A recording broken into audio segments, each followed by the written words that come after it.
Assalamualaikum semua. Pernah tak korang terfikir kenapa ya dalam Islam menjaga maruah dan kehormatan seseorang tu penting sangat? Hari ni kita akan rungkai satu hadis yang sangat hebat yang menerangkan tentang perkara ni. Okey, jom kita mulakan dengan satu soalan. Cuba fikir sekejap. Dalam kalangan kawan-kawan kita, kat sekolah ke, apa yang buat korang rasa selamat dan dihargai? Mungkin bila kawan kita simpan rahsia kita baik-baik atau bila tak ada siapa yang ejek-ejek kita.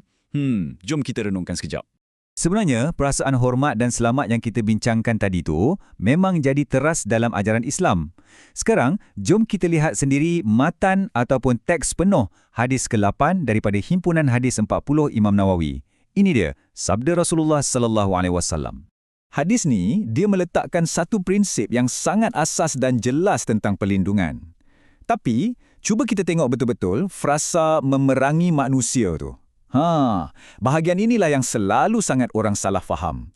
Sebab itulah, penting sangat untuk kita faham betul-betul apa maksud di sebalik perkataan ni. Baiklah, sekarang kita masuk ke bahagian yang paling kritikal sekali. Jom kita bedah siasat konteks hadis ni supaya kita tak tersalah faham dan dapat maksud sebenar di sebaliknya. Jadi, ini soalannya. Adakah ungkapan memerangi manusia ni bermakna orang Islam disuruh untuk lawan semua orang yang bukan Islam?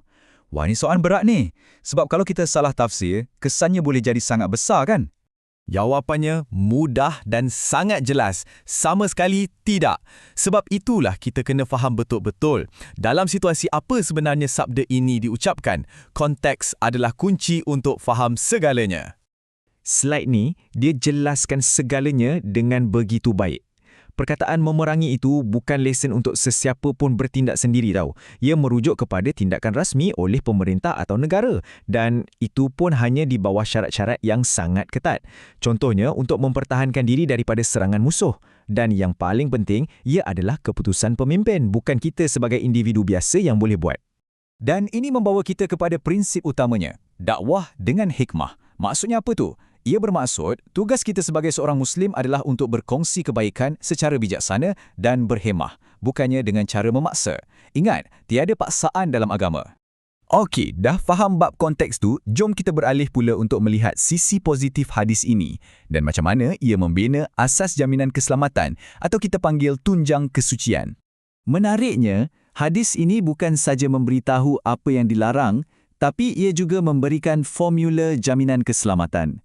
3 amalan inilah, syahadah, solat dan zakat yang menjadi kunci kepada perlindungan nyawa dan harta seseorang dalam sebuah masyarakat Islam. Jadi, ini bukan sekadar amalan pribadi. Ia macam tiang-tiang seri yang menegakkan sebuah bangunan komuniti.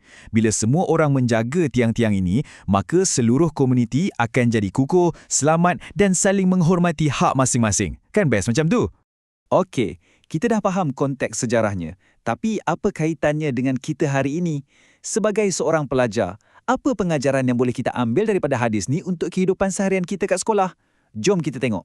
Pengajaran terbesar dari hadis ini bukannya tentang peperangan, tetapi tentang cara membina masyarakat yang saling melindungi. Dan asasnya ialah nasihat. Kita kena amalkan budaya nasihat menasihati, hargai nasihat yang kita terima dan sentiasa berlapang dada. Inilah cara kita melindungi satu sama lain daripada melakukan kesilapan.